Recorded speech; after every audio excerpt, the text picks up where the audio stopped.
I'm Bill Linderman with Burton & Burton, and today I want to show you how to upgrade a ready-made garland from start to finish. When you get your garland, it's going to come in a box for shipping purposes, and it's all going to be squished together and down.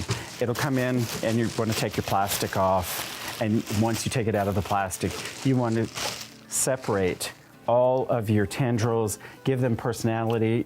These are straight, you run them around your finger or something, make them look like a tendril, and you fluff it out. It becomes much larger, greater perceived value. Once you've fluffed your entire garland out, now you can go back and add your ribbon. I've pre-measured 2.5 yards. You're going to use these tendrils here, and you're going to just start at your one end of your garland and just find your tendrils and double twist, and you're going to start to weave the ribbon through the garland.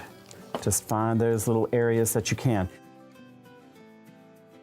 And what you want to do is create this flowing feel by zigzagging back and forth through the garland, so you have this pattern that sort of weaves through rather than straight.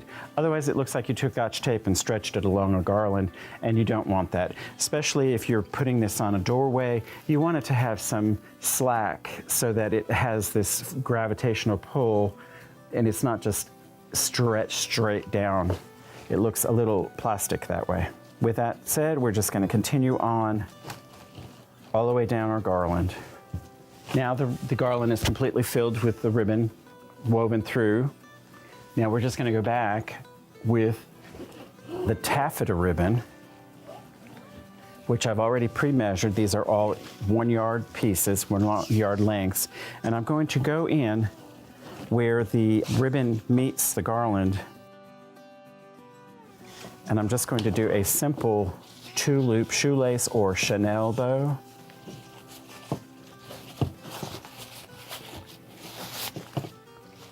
And I like the taffeta ribbon because it's soft, it gives a nice feel, and it's wired so you can get that nice flowing feel.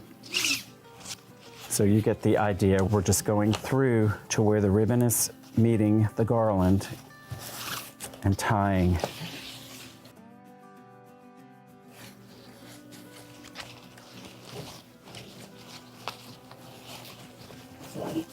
And you can weave it through however you'd like your streamers to go on your bows.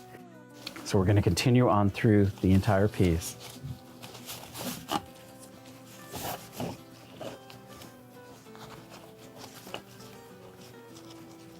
Continue tying your bows all the way through the garland, and then you can see how much larger the garland looks.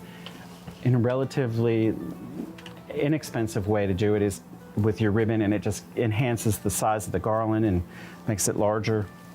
So you've got 2.5 yards of ribbon here, and 1, 2, 3, 4, 5, 6, 7 yards of taffeta ribbon. If you like this tutorial, please subscribe to our YouTube channel and visit us at burtonandburton.com. Thank you.